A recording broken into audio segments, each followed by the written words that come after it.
Hello दोस्तों, आप सभी का स्वागत है आपके अपने परिवार एस ऑफिशियल में।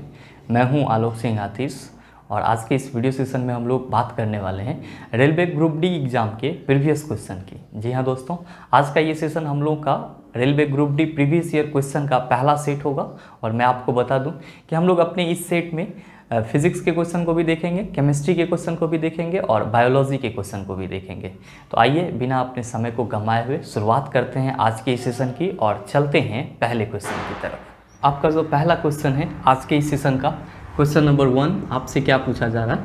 आपसे पूछा जा रहा है कि निम्नलिखित में से कौन सा उभयधर्मी ऑक्साइड है। जी हाँ दोस्तों, आपसे क्या पूछा जा रहा है कि आपके CO2, SO2, Al2O3 और CaO में कौन सा उभयधर्मी ऑक्साइड है। ध्यान में रखिएगा कि इस चीज़ के बारे में मैंने आपको पीछे के वीडियो में बताया है। आप कहेंगे सर क्या बताए थे पीछे के वीडियो में? मैंने आपको बताया था सर एम्फोटेरिक ऑक्साइड के बारे में कि ये वैसे ऑक्साइड होते हैं जो एसिड के साथ भी रिएक्ट करते हैं, जो एसिड के साथ भी रिएक्ट करते हैं और बेस के साथ भी रिएक्ट करते हैं। इसका मतलब ये हुआ सर कि ऐसा ऑक्साइड जो अम्ल के साथ भी अभिक्रिया करे और भस्म के साथ भी अभिक्रिया करे उसको हम लोग क्या कहते हैं? तो एम्फोटेरिक ऑक्साइड या हिंदी में उभयधर्मी ऑक्साइड कहते हैं। क्या कहते हैं सर? एम्फोटेरिक ऑक्साइड या हिंदी में उभयधर्मी ऑक्साइड कहते हैं। और मैंने आपको बताया था कि सामान्यतः जो आपके एग्ज़ाम में आपको ऑक्साइड देखने को मिलते हैं जो कि एम्फोटेरिक होते हैं, वो या तो आपको एल्युमिनियम का ऑक्साइड देखने को मिलता है या फिर जिंक का ऑक्साइड आपको एग्ज़ाम में देखने को मिलता है। तो आप क्या कहेंगे सर कि एल्युमिनियम ऑक्साइड और जिंक ऑक्साइड, आप चाहें तो लिख भी सकते हैं सर कि एल्युमिनियम ऑक्साइड और जिंक ऑक्साइड ये दोनों ही क्या है सर? तो ये दोनों ही आपके उभयधर्मी ऑक्साइड हैं।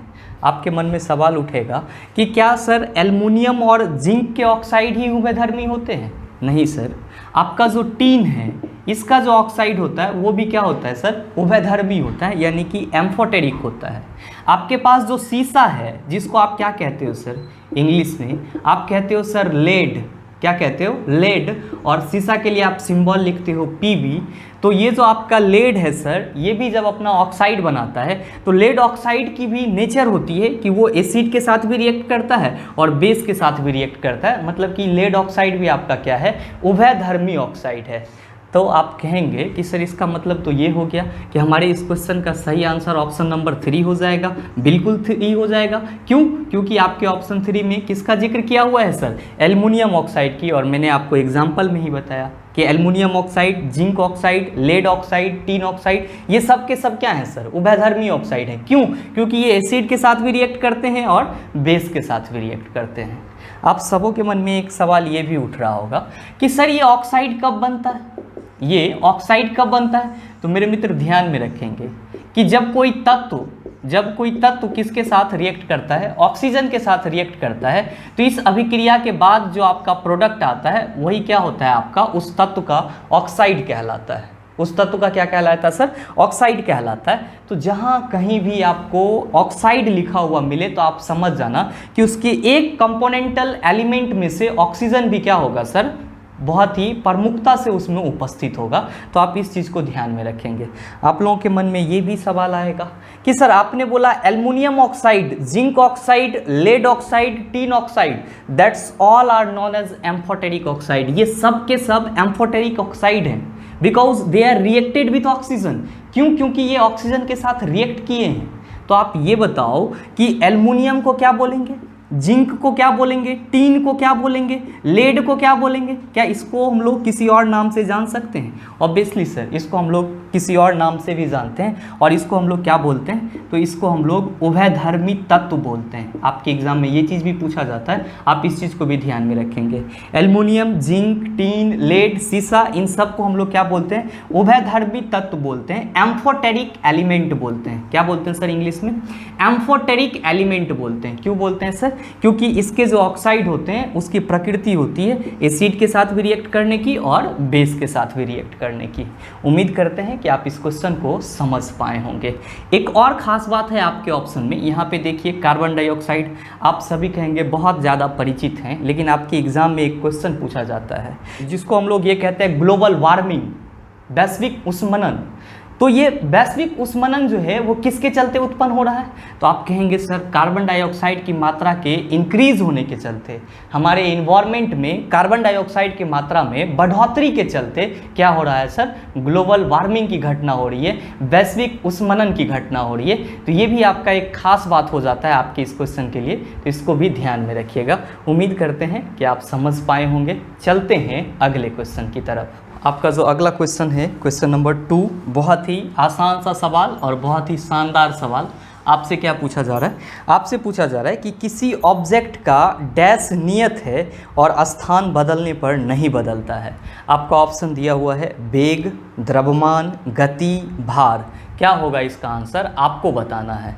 क्या क्वेश्चन पूछा जा रहा है? तो आप कहेंगे सर पूछा जा रहा है कि किसी ऑब्जेक्ट का यानी कि किसी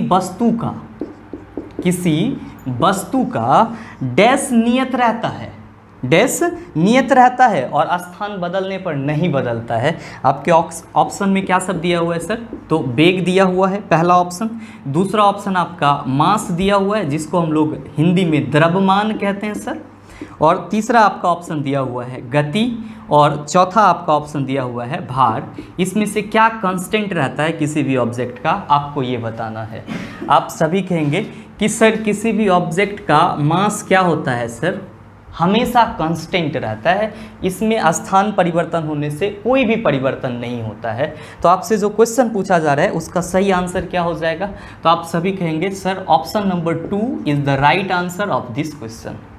आप में से बहुत सारे लोग ये सवाल भी उठाएंगे कि सर क्यों द्रव्यमान क्यों स्वतंत्र होता है, ये क्यों नहीं बदलता है? तो सिंपल में जब हम लोग किसी वस्तु के द्रव्यमान की बात करते हैं तो हम लोग क्या कहते हैं कि किसी वस्तु में जो टोटल कण होते हैं, तो किसी भी वस्तु का जो द्रव्यमान होता है उस वस्तु में उपस्थित टोटल कण का क्या होता है सर? परिमाण होता है, मैग्नीट्यूड होता है। लेकिन जब हम लोग किसी वस्तु के भार की बात करते हैं तो क्या कहते हैं हम लोग सर? तो जिस वस्तु की भार की बात कर रहे हैं उस वस्तु का जो द्रव्यमान होता है, उस वस्तु का जो द्रव्यमान होता है और जो पृथ्वी का गुरुत्वीय त्वरण है, जो पृथ्वी का गुरुत्वीय त्वरण है, कौन सा त्वरण सर? गुरुत्वीय त्वरण। तो किसी वस्तु के द्रव्यमान और गुरुत्वीय त्वरण के गुणनफल को हम लोग क्या कहते हैं? भार कहते हैं। और हम लोग लिखते हैं W = mg, यही ना फार्मूला होता है। जनरली जब हम लोग द्रव्यमान की चर्चा करते हैं तो भार तो अपने आप याद आ जाता है, ऑटोमेटिकली याद आ जाता है। इसका डिस्कशन कर लेना थोड़ा सा ज़रूरी है। आप सभी कहेंगे कि सर चलो भार तो हम समझ रहे हैं पहले से, लेकिन ये बताओ कि भार में क्यों परिवर्तन होता है, जबकि भार तो वस्तु के द्रव्यमान और गुरुत्वीय त्वरण के गुणनफल के बराबर होता है। तो मेरे भाई ध्यान में रखना कि भार में परिवर्तन बस इसलिए होता है क्योंकि जो गुरुत्वीय त्वरण का वैल्यू आप G = 9.8 मीटर पर सेकेंड स्क्वायर रटते रहते हो, ये सिर्फ पृथ्वी पर है, ये सिर्फ पृथ्वी पर है। लेकिन आप जैसे ही चंद्रमा पे जाओगे, मून पे जाओगे, तो जो मून की ग्रेविटी होती है सर, जो मून की गुरुत्वीय त्वरण होती है वो पृथ्वी के गुरुत्वीय त्वरण का 1/6 गुना हो जाता है। इसीलिए हम लोग कहते हैं कि किसी वस्तु का जो द्रव्यमान होता है, किसी वस्तु का जो भार होता है चंद्रमा पर, वो पृथ्वी के भार का क्या होता है? 1/6 होता है। पृथ्वी के भार का क्या होता है सर? 1/6। तो आप यहाँ पे कह सकते हैं सर कि चूंकि चंद्रमा पर गुरुत्वीय त्वरण कम है इसीलिए वस्तु का भार क्या होगा सर? कम होगा। इसका मतलब ये हुआ कि द्रव्यमान परिवर्तित नहीं होगा, ये हमेशा क्या होगा? कांस्टेंट रहेगा। ये हमेशा क्या होगा? कांस्टेंट रहेगा, नियत रहेगा। जबकि किसी वस्तु का भार गुरुत्वीय त्वरण में परिवर्तन होने के चलते क्या होता चला जाएगा सर? बदलते चला जाएगा। तो उम्मीद करते हैं आप इस चीज़ को समझ पाए होंगे। चलते हैं अगले क्वेश्चन की तरफ। आपका जो अगला क्वेश्चन है क्वेश्चन नंबर 3, आपसे क्या पूछा जा रहा है? बहुत ही आसान सा सवाल। आपसे पूछा जा रहा है कि निम्नलिखित में से कौन सा एक यौगिक नहीं है? आपका ऑप्शन दिया हुआ है नाइट्रोजन परऑक्साइड, दूसरा ऑप्शन है पानी, तीसरा ऑप्शन है क्लोरीन और चौथा ऑप्शन है आपका अमोनिया। आपसे पूछा जा रहा है कि इन सब में से कौन सा जो है वो यौगिक नहीं है। तो आप कहेंगे सर इसका तो फार्मूला दिया ही नहीं है, तो हम कैसे पता करेंगे? तो इन सब टाइप के क्वेश्चन को सॉल्व करने के लिए मेरे मित्र आप सबों के पास कुछ इम्पॉर्टेंट फार्मूला का भी मेमोरी होना बहुत ही ज़रूरी है। तो आप कोशिश करेंगे कि आपको जहाँ कहीं भी कुछ इम्पॉर्टेंट फार्मूला जो आपके एग्ज़ाम के लिए रेलेवेंट है वो मिले, उसको याद करने का आप कोशिश ज़रूर करेंगे। तो आपसे क्वेश्चन पूछा जा रहा है कि इसमें से कौन सा यौगिक नहीं है। आपके ऑप्शन 1 में दिया हुआ है नाइट्रोजन परऑक्साइड, तो इसका फार्मूला याद रखेंगे N2O4 होता है। तो आप कहेंगे सर ये तो यौगिक है, क्योंकि नाइट्रोजन और ऑक्सीजन दोनों एक निश्चित अनुपात में मिला होगा, तभी नाइट्रोजन परऑक्साइड बना होगा। ऑब्वियसली सर यही बात सही है। तो ये आपका एक कंपाउंड है। तो चलिए कंपाउंड के लिए हम यहाँ पे सी लिख देते हैं। कंपाउंड का मतलब यौगिक होता है, एलिमेंट का मतलब तत्व होता है, मिक्सर का मतलब मिश्रण होता है। इस चीज़ को आप ध्यान में रखिएगा। नेक्स्ट आपके ऑप्शन 2 में है पानी। तो आप सभी को मालूम है कि H2O पानी क्या है, तो आप कहेंगे सर यौगिक है। तो यहाँ पे मैंने कंपाउंड के लिए सी लिख दिया सर। और आपको पता है कि आपके एग्जाम में ये भी पूछा जाता है कि पानी में हाइड्रोजन और ऑक्सीजन भार के विचार से किस अनुपात में मिले हुए होते हैं, तो आप कहेंगे सर 1:8 के रेशियो में मिले होते हैं। याद रख लीजिएगा, इसको मजाक में मत ले लीजिएगा, पूछा जाता है, कई बार पूछा गया है। क्या कि आपके पानी के एक अणु में हाइड्रोजन और ऑक्सीजन भार के विचार से किस अनुपात में रहते हैं, तो आप कहेंगे सर भार के विचार से 1:8 के रेशियो में रहते हैं। किस रेशियो में रहते हैं? 1:8 के रेशियो में रहते हैं। एक और क्वेश्चन इस पे पूछा जाता है, आपसे ये पूछा जाता है कि हाइड्रोजन और ऑक्सीजन वाटर में आयतन के विचार से किस अनुपात में होते हैं। तो देखिए हाइड्रोजन कै गो है, तो आप कहिएगा सर 2 गो। ऑक्सीजन कै गो है सर, तो 1 गो, तो 2:1। तो आप इस चीज़ को ध्यान में रखिएगा कि पानी के एक अणु में हाइड्रोजन और ऑक्सीजन भार के विचार से 1:8 में होते हैं और आयतन के विचार से 2:1 के रेशियो में होते हैं। इस चीज़ का आप ख्याल रखेंगे। तीसरे ऑप्शन में है आपका क्लोरीन। तो आप सभी को मालूम है कि Cl। आप कहेंगे सर ये तो क्लोरीन का परमाणु है, मतलब कि ये तो सर तत्व है। ये क्या है सर? तत्व है। और आपसे क्वेश्चन पूछा जा रहा है कि निम्नलिखित में से कौन सा यौगिक नहीं है, तो क्लोरीन आपका तत्व है, यौगिक नहीं है। तो आपके इस क्वेश्चन का सही आंसर क्या हो गया? ऑप्शन नंबर 3 हो गया। तो आप क्या कहेंगे कि sir option 3 is the right answer of this question. और आप कहेंगे कि सर अगला ऑप्शन आप छोड़ ही दिए, 4 ऑप्शन में अमोनिया था। तो अमोनिया के लिए क्या फार्मूला होता है? तो भाई याद रखना NH3। क्या? NH3 किसके लिए? अमोनिया के लिए। ध्यान में रखिएगा, यहाँ भी आपको फंसा लिया जाएगा। कैसे? तो आपसे पूछ देगा अमोनियम, तब आप क्या कहिएगा? आपको लगेगा अच्छा अमोनिया का भाई अमोनियम है का ना। देखिए अमोनियम में फार्मूला बदल जाता है। NH4 को हम लोग क्या बोलते हैं? अमोनियम बोलते हैं। और NH3 को हम लोग क्या बोलते हैं सर? अमोनिया बोलते हैं। क्या बोलते हैं? अमोनिया बोलते हैं। तो आप इस चीज़ को ध्यान में रखिएगा।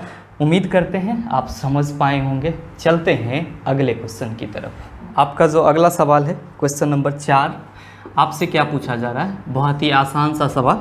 आपसे पूछा जा रहा है कि निम्न में से कौन सा उत्तक कोशिका विभाजन में सक्षम है। आपका ऑप्शन है स्थूल कोण उत्तक, दूसरा ऑप्शन है विभोज्योतक उत्तक, तीसरा ऑप्शन है मृदु उत्तक और चौथा ऑप्शन है आपका दृढ़ उत्तक। और आपसे पूछा जा रहा है कि इसमें से कौन सा कोशिका विभाजन में सक्षम है, यानी कि सेल डिवीज़न में सक्षम है। आप में से बहुत सारे मित्र तो स्थूल कोण और विभोज्योतक को ही नहीं समझ पा रहे होंगे कि आखिर ये क्या होता है। तो पहले एक बार समझते हैं, फिर आंसर की बात करेंगे। तो चलिए पहले ऑप्शन से हम लोग डील करते हैं। पहले आपके ऑप्शन में दिया हुआ है स्थूल कोण। ऑप्शन वाइज ही चलेंगे ताकि आपको समझने में कोई परेशानी ना हो। पहला आपका ऑप्शन क्या दिया हुआ है? स्थूल कोण। दूसरा आपका ऑप्शन दिया हुआ है विभोज्योतक, विभोज्योतक उत्तक। तीसरा आपका ऑप्शन क्या दिया हुआ है सर? तो मृदुतक दिया हुआ है। ये भी आपका एक उत्तक ही होता है, मृदुतक उत्तक। और चौथा ऑप्शन आपका दिया हुआ है सर दृढ़ उत्तक, दृढ़ उत्तक। ध्यान में रखिएगा कि स्थूल कोण को हम लोग इंग्लिश में कॉलेनकाइमा कहते हैं।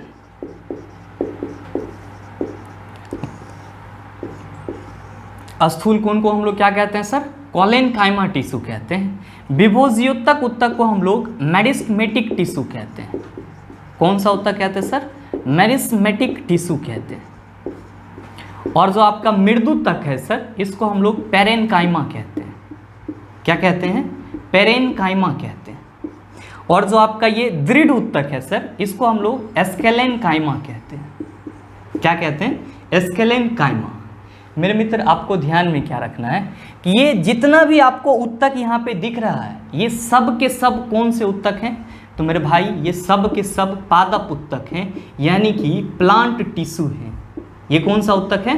प्लांट टिश्यू है। और आप सबों को पता होना चाहिए कि जो प्लांट टिश्यू होते हैं, पादप उत्तक होते हैं, ये 2 टाइप के होते हैं। पहला कौन सा होता है? पहला होता है विभोज्योतक उत्तक, विभोज्योतक उत्तक, जिसको हम लोग इंग्लिश में मेरिस्मेटिक टिश्यू कहते हैं। और दूसरा जो आपका उत्तक होता है सर, दूसरा उत्तक होता है आपका अस्थाई उत्तक, जिसको हम लोग परमानेंट टिश्यू कहते हैं। इंग्लिश में क्या कहते हैं सर? परमानेंट टिश्यू कहते हैं। ध्यान में रखिएगा, मैंने आपको क्या बताया कि आपके जो प्लांट टिश्यू होते हैं वो होते हैं दो टाइप के। पहला होता है विभोज्योतक उत्तक, जिसको हम लोग इंग्लिश में मेरिस्मेटिक टिश्यू कहते हैं, और दूसरा होता है आपका अस्थाई उत्तक, जिसको हम लोग इंग्लिश में परमानेंट टिश्यू कहते हैं।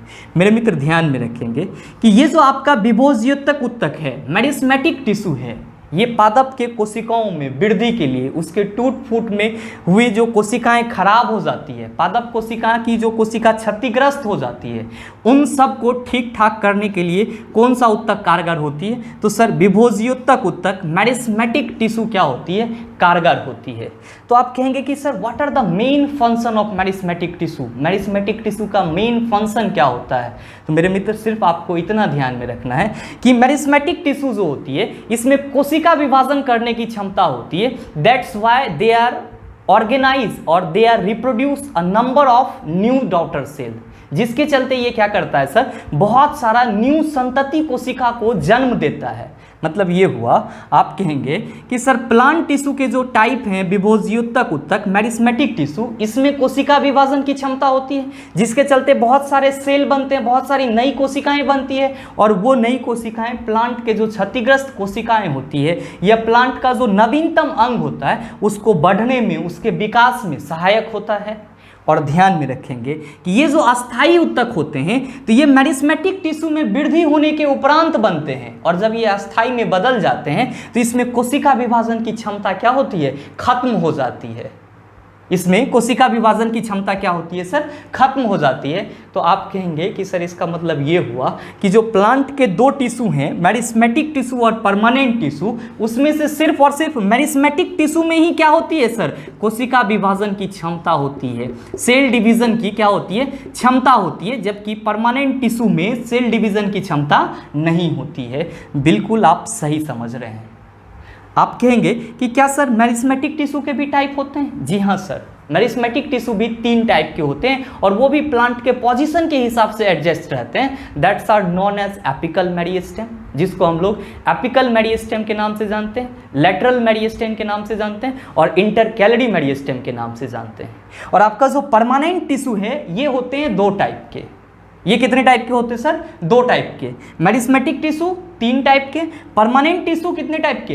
तो सर ये 2 टाइप के होते हैं। कौन कौन सा? तो पहला होता है सर सिंपल परमानेंट टिश्यू, और दूसरा होता है आपका complex permanent tissue. Simple permanent tissue के 3 टाइप और कॉम्प्लेक्स परमानेंट टिश्यू के 2 टाइप। सिंपल परमानेंट टिश्यू का आपके ऑप्शन में एग्जाम्पल दिया हुआ है कोलेनकाइमा, जिसमें सेल डिवीजन नहीं होगी। मेरिस्मेटिक सर अभी तो आपको बताएं कि इसमें सेल डिवीजन की प्रक्रिया होती है, तो आपके इस क्वेश्चन का सही आंसर क्या है? ऑप्शन नंबर 2 है। और आपका जो पेरेनकाइमा है, ये सिंपल परमानेंट टिश्यू है, इसमें भी कोशिका विभाजन की क्षमता नहीं होती है, क्योंकि अस्थायी उत्तक जो भी होंगे उसमें कोशिका विभाजन की क्षमता नहीं होगी।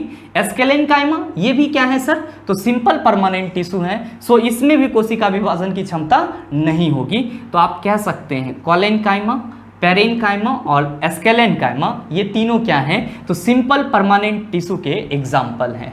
मेरे मित्र आप सभी के माइंड में चल रहा होगा, जब इतना बताइए दिए तो कॉम्प्लेक्स परमानेंट टिश्यू कौन है? तो ध्यान में रखिएगा, जाइलम और फ्लोएम को हम लोग क्या कहते हैं सर? कॉम्प्लेक्स परमानेंट टिश्यू कहते हैं। जाइलम और फ्लोएम क्या है आपके? कॉम्प्लेक्स परमानेंट टिश्यू हैं, जटिल अस्थाई उत्तक हैं। तो उम्मीद करते हैं कि आप इस चीज़ को समझ पाए होंगे। और अब आप क्या कहेंगे कि सर तब तो हमारे इस क्वेश्चन का सही आंसर क्या हो जाएगा? ऑप्शन नंबर 2 हो जाएगा।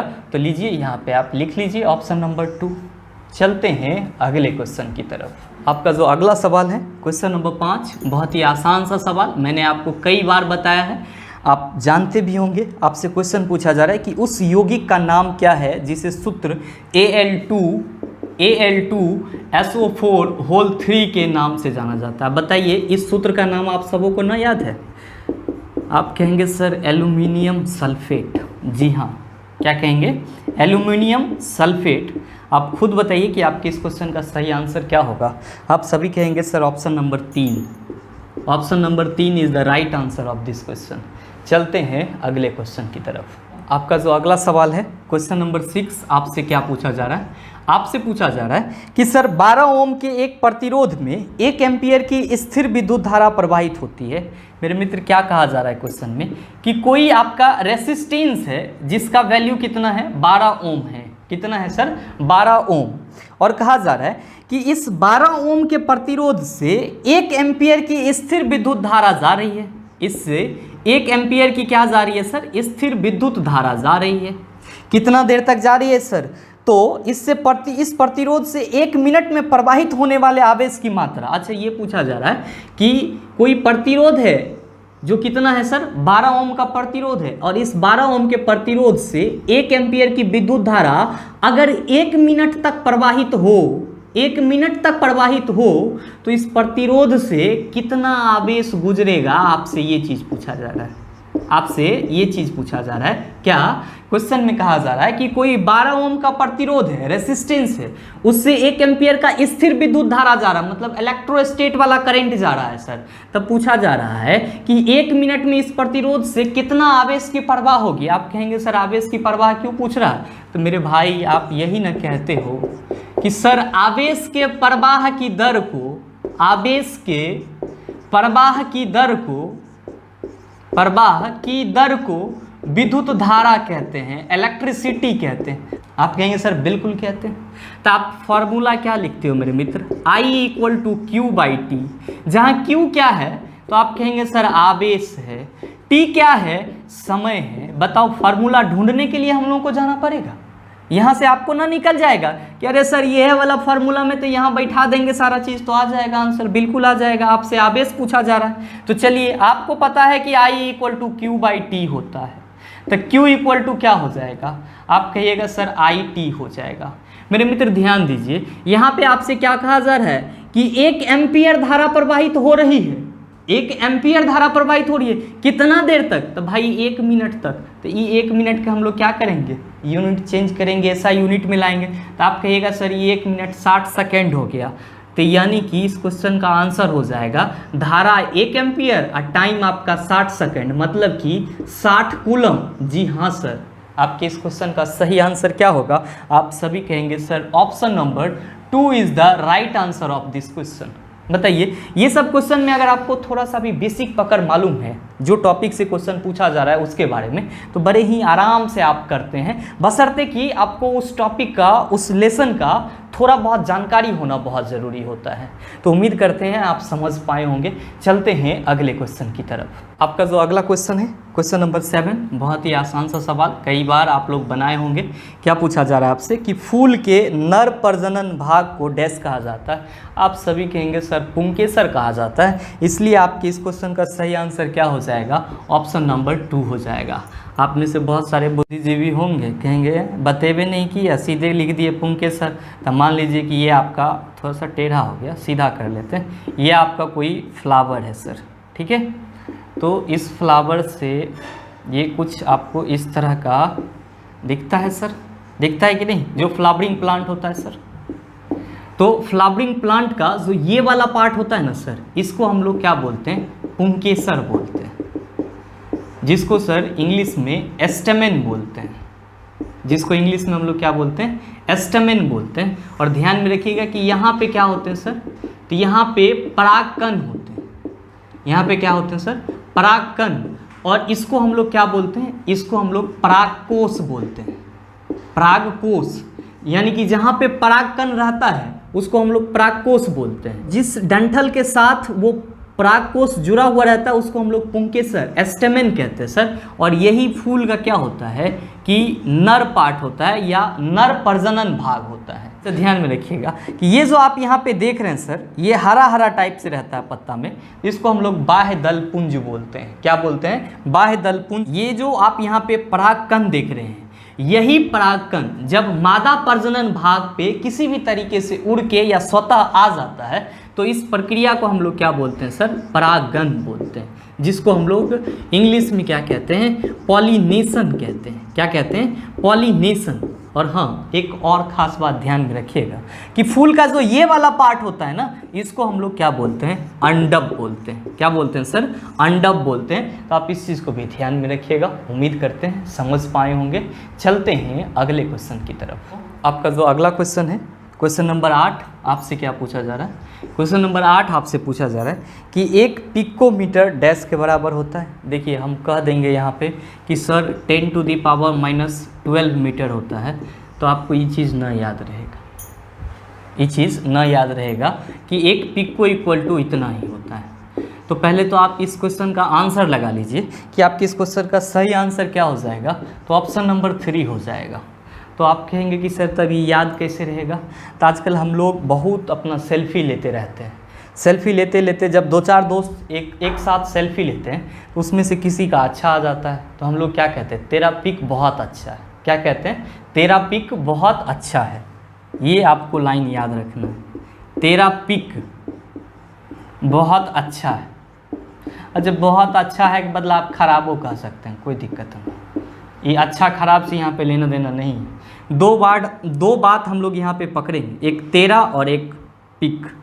तो तेरा से आप क्या याद रखेंगे, टेरा। क्या याद रखेंगे, टेरा। ये पिक से आप क्या याद रखेंगे, पिक को याद रखेंगे। आप कहेंगे दोनों में फ़र्क क्या है। तो तेरा पहले आया है इसीलिए हम इसको पॉजिटिव मान लेते हैं। तो 10⁻12 आपको कहीं भी दिखे तो समझ जाना टेरा है। क्या है सर, टेरा। और 10⁻−12 पहले दिखे तो आप क्या समझ जाना सर कि ये पिको है। क्या है, ये पिको है। तो बस आपको ये ट्रिक याद रखना है, तेरा पिक बहुत अच्छा है। तो ऐसे बोलचाल के भाषा में हम लोग पढ़ते रहते हैं, पॉजिटिव निगेटिव, पॉजिटिव निगेटिव। तो जो पहले आ गया उसको पॉजिटिव ले लिए। तो 10⁻12 तो आपको ये चीज़ भी याद रह जाएगा, टेरा। ठीक है। और यहाँ पे 10⁻−12 पिक को बाद में लिखे तो पहले हम लोग पॉजिटिव बोलते हैं फिर निगेटिव बोलते हैं। तो 10⁻−12 क्या हो गया सर, पिको हो गया। तो उम्मीद करते हैं कि आप इस चीज़ को अब नहीं भूलेंगे। कहीं भी अब टेरा या पिक को पूछा जाए तो उसका जवाब आसानी से देंगे। चलते हैं अगले क्वेश्चन की तरफ। आपका जो अगला सवाल है, क्वेश्चन नंबर 9, आपसे क्या पूछा जा रहा है। बहुत ही आसान सा सवाल, बस थोड़ा सा आप लॉजिक लगाएंगे तो ये आपसे बन जाएगा। क्वेश्चन पूछा जा रहा है कि जब किसी प्रतिरक्षा बल F को विपरीत दिशा में लगाया जाता है तो दो दिशाओं के बीच कोण डैश होगा। ध्यान दीजिए, यहाँ पे मान लीजिए कि ये आपका कोई ब्लॉक है। क्या है सर, कोई ब्लॉक है। ठीक है सर। आप क्या कह रहे हैं सर कि आप इधर से बल लगा रहे हैं इस पे ताकि ये ब्लॉक खिसक के कहाँ चला जाए, ये कुछ दूर चला जाए। लेकिन आपका जो दोस्त है वो आपके डायरेक्शन के विपरीत दिशा में बल लगा रहा है। क्यों भाई, तो आपको मालूम है कि बल कौन सा राशि है, सदिश हवा की अदिश। तो आप कहेंगे सर सदिश राशि है। बल क्या है, सदिश राशि। तो आप बल लगा रहे हैं कि इधर चला जाए वस्तु, हेमने चल जाए। लेकिन आपका जो दोस्त है वो क्या चाह रहा है सर कि ना ये इधरे चला है। मतलब क्या कि विपरीत दिशा में बल लगा रहा है। तो मेरे भाई विपरीत दिशा में ऐसे बल लगाइए और फिर उधर से कोई लगा देगा तो ये हो गया आपका विपरीत दिशा, जब आप इधर जाना चाह रहे हैं तब। लेकिन आप कहेंगे कि सर अगर हम नीचे खींच रहे हैं और ऊपर से कोई लगा रहा है तो यहाँ भी तो प्रतिरक्षा बल क्या हो रहा है सर, विपरीत दिशा में लग रहा है। तो मेरे भाई जहाँ भी आपको क्वेश्चन में ये चीज़ मिले कि प्रतिरक्षा बल विपरीत दिशा में लग रहा है, प्रतिरक्षा बल क्या हो रहा है, विपरीत दिशा में लग रहा है, आप बताओ कि सीधी रेखा पर बना हुआ कोण कितना डिग्री का होता है। मैथ में पारंगत हो, जल्दी से बताओ। आप सभी कहेंगे सर 180 डिग्री होता है। इसका मतलब हमारे इस क्वेश्चन का सही आंसर क्या होगा। आप सभी एक साथ कहेंगे 180 डिग्री। तो आपके इस क्वेश्चन का सही आंसर हो जाएगा ऑप्शन नंबर 3। क्या हो जाएगा, ऑप्शन नंबर 3। उम्मीद करते हैं आप समझ पाए होंगे। चलते हैं अगले क्वेश्चन की तरफ। आपका जो अगला सवाल है, क्वेश्चन नंबर 10, आपसे क्या पूछा जा रहा है। आपसे पूछा जा रहा है कि सबसे व्यापक रूप से स्वीकृत सिद्धांतों में से एक डैश के अनुसार पृथ्वी पर जीवन की उत्पत्ति से पहले, यानी कि पृथ्वी पर जीवन की उत्पत्ति से पहले पृथ्वी के वायुमंडल में डैश मिश्रण शामिल था। तो आप ध्यान में रखेंगे बस। क्या सर, तो hydrogen, carbon dioxide, ammonia, NH3 और CH4 जिसको हम लोग मीथेन बोलते हैं।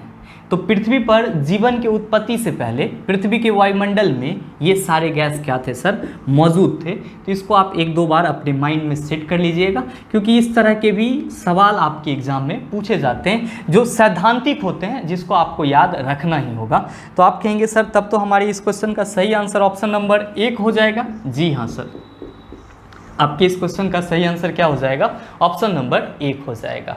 उम्मीद करते हैं समझ पाए होंगे। चलते हैं अगले क्वेश्चन की तरफ। आपका जो अगला सवाल है क्वेश्चन नंबर 11, आपसे क्या पूछा जा रहा है।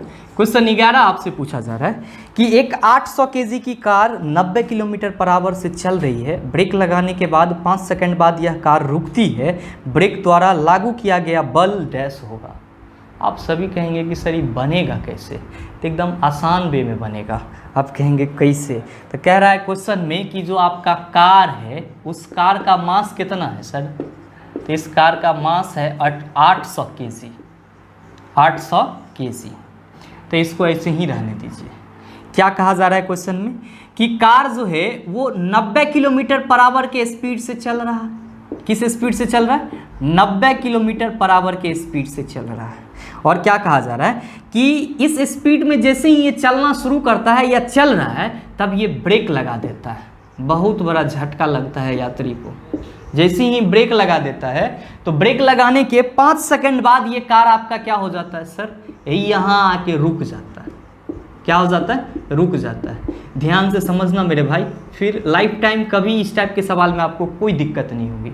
आपसे क्या क्वेश्चन में कहा जा रहा है कि कोई कार है जिसका द्रव्यमान 800 केजी है और जो 90 किलोमीटर पर आवर के स्पीड से चल रहा है और अचानक से ब्रेक लगाता है तो 5 सेकंड बाद वो कार क्या होती है, रुक जाती है। 5 सेकंड बाद क्या होती है, कार रुक जाती है। तो आपसे क्वेश्चन पूछा जा रहा है कि ये जो ब्रेक लगाया तो इस ब्रेक के द्वारा उस कार के पहिए पर कितना बल लगाया गया कि आपका जो कार है वो रुक गया। आप कहेंगे सर कैसे निकलेगा। तो मेरे भाई आप ये बताओ कि आप बल के लिए फॉर्मूला क्या पढ़ते हो। तो आप कहते हो सर F = ma पढ़ते हैं। क्या पढ़ते हैं, F = ma। m क्या है, तो वस्तु का द्रव्यमान होता है। a क्या है सर, तो वस्तु का त्वरण है। मेरे भाई आपके कार का द्रव्यमान दिया हुआ है 800 केजी, लेकिन कार का त्वरण नहीं दिया हुआ है। तो पहले त्वरण निकालना होगा। कैसे निकालेंगे, तो हम सभी को मालूम है a = v - u/t होता है। आप कहेंगे यहाँ पे तो अंतिम वेग कुछ दिया ही नहीं है। अरे भाई बात दे दिया है। जब कार रुक जाता है इसका मतलब ये हुआ कि इसका वेग 0 हो जाएगा। जब तक किसी वस्तु का वेग 0 न होगा तब तक कोई चीज़ रुकेगा। आप कहेंगे सर नहीं रुकेगा, मतलब ये हुआ कि इसका अंतिम वेग क्या है, 0 है सर। मतलब आप यहाँ पे लिख सकते हैं कि सर तब तो v = हम 0 लिख सकते हैं। एकदम बिल्कुल लिख सकते हैं। आपके मन में सवाल आएगा कि प्रारंभिक वेग कैसे निकालेंगे सर। तो ध्यान में रखिएगा, कोनो ई क्वेश्चन के लिए नहीं, जितना भी क्वेश्चन आपको इस टाइप का मिलेगा जिसमें भी ब्रेक लगाने वाली बात होगी तो किसी भी वस्तु, व्यक्ति या गाड़ी घोड़ा कुछ भी रहेगा, ब्रेक अप्लाई करने से पहले जो उसकी स्पीड है वो स्पीड क्या होगी सर, उसकी प्रारंभिक वेग कहलाएगी। क्या कहलाएगी, प्रारंभिक वेग कहलाएगी। तो मेरे मित्र आपके क्वेश्चन में कहा जा रहा है कि कार 90 किलोमीटर पर आवर के स्पीड से चल रहा है और तब ब्रेक लगाया जा रहा है। मतलब ब्रेक लगाने से पहले कार की स्पीड कितनी थी, तो आप कहेंगे 90 किलोमीटर पर आवर। मैंने क्या बताया आपको कि ब्रेक लगाने से पहले जो कार की वेग होगी, व्यक्ति की वेग होगी, वस्तु की वेग होगी, वो क्या होगी, प्रारंभिक वेग। प्रारंभिक वेग को किससे रिप्रेजेंट करते हैं, u से। तो u कितना हो गया, 90 किलोमीटर पर आवर। आप कहेंगे सर ई तब किलोमीटर पर आवर में, मीटर पर सेकेंड में चेंज कर लेते हैं तो कोनो भारी बात है। 90 को 5/18 से गुना कर दीजिए। 18 पंचे 90, 5 25, मतलब आप कह सकते हैं कि कार का प्रारंभिक वेग कितना है, 25 मीटर पर सेकेंड। देखिए कार रुकने में कितना टाइम ले रहा है, 5 सेकेंड। तो आपको v भी मालूम है, u भी मालूम है, t भी मालूम है, तो त्वरण ना निकाल लीजिएगा, बिल्कुल निकाल लीजिएगा। a = क्या हो जाएगा, तो आपका v कितना है सर, 0 माइनस u, तो 90। u 90 कैसे हो जाएगा सर, मीटर पर सेकेंड में चेंज कर लिए तो 25, और टाइम कितना है 5, तो -25/5, 5 25 हो गया। मतलब जो त्वरण हो गया सर आपका क्या हो गया, 5 मीटर पर सेकेंड स्क्वायर। ध्यान में रखिएगा कि यहाँ पे जो ये माइनस है ये सिर्फ और सिर्फ ये बता रहा है कि वस्तु के वेग में क्या हुई है सर, कमी हुई है। और ध्यान में आपको ये रखना है कि ऋणात्मक त्वरण को हम लोग क्या कहते हैं, मंदन कहते हैं, जिसको इंग्लिश में रिटार्डेशन कहते हैं। तो ये माइनस सिर्फ ये बता रहा है कि वस्तु की वेग जो है वो कम हो गई है। इस माइनस साइन को हम लोग इंक्लूड नहीं करेंगे, हम लोग यहाँ पे सीधे क्या कहेंगे कि सरकार का जो त्वरण है वो है 5 मीटर पर सेकेंड स्क्वायर। देखिए तो आपसे क्वेश्चन पूछा है कि ब्रेक द्वारा उस कार के पहिए पे कितना बल लगाया जाएगा। बल के लिए फार्मूला लिखें F = ma, तो बस कार का द्रव्यमान कितना है 800, आपका त्वरण कितना आया है 5 मीटर पर सेकेंड, तो 800 के 5 से गुना कर दीजिए। आप कहिएगा सर 4000 न्यूटन, तो आपकी इस क्वेश्चन का सही आंसर क्या हो जाएगा, आप सभी कहेंगे sir option number 2 is the right answer of this question. उम्मीद करते हैं आप समझ पाए होंगे। चलते हैं अगले क्वेश्चन की तरफ। आपका जो अगला सवाल है क्वेश्चन नंबर 12, मैंने आपको पीछे के सेशन में भी बताया था। और हाँ, इस चीज़ को आप माइंड से निकाल दीजिएगा कि एक आध दो क्वेश्चन रिपीट हो जाते हैं तो वो अच्छा है, ताकि आपका मेमोरी पावर बना हुआ रहे। देखिए क्वेश्चन पूछा जा रहा है कि निम्नलिखित में से कौन सा प्रोपेनोन में क्रियात्मक या कार्यात्मक समूह है। यहाँ पे क्रियात्मक होना चाहिए, क्योंकि क्रियात्मक का मतलब होता है फंक्शनल ग्रुप। तो आपसे क्या क्वेश्चन पूछा जा रहा है कि निम्नलिखित में से कौन सा प्रोपेनोन में कार्यात्मक समूह है। तो भाई कीटोन का है, CO, मैंने पीछे के वीडियो में भी बताया था। तो आप कहेंगे कि सर इस हिसाब से हमारे इस क्वेश्चन का सही आंसर ऑप्शन नंबर 4 हो जाएगा। बिल्कुल सही है आपका। और हाँ, ध्यान में रखिएगा कार्बोक्सिलिक एसिड भी है तो हम लोग क्या कहते हैं COOH। और जो आपका एल्डिहाइड है इसके लिए हम लोग CHO लेते हैं फंक्शनल ग्रुप। और जो आपका अल्कोहल है इसके लिए हम लोग OH लिखते हैं फंक्शनल ग्रुप। अल्कोहल के लिए हम लोग OH ही ना लिखते हैं। तो आप कहेंगे कि सर तब तो हमारा आंसर बिल्कुल सही है, ऑब्वियसली सही है। दोस्तों उम्मीद करते हैं कि यहाँ तक के सारे क्वेश्चन को आप अच्छे से समझ पाए होंगे। अब अगर आपको इस प्रकार का प्रश्न कहीं भी दिखेगा या इसके आसपास से भी आपको कोई सवाल दिख जाएगा, उसका जवाब आसानी से दे लेंगे। मिलते हैं हम लोग फिर अगले वीडियो सेशन में, तब तक के लिए best of luck, thank you, have a nice day.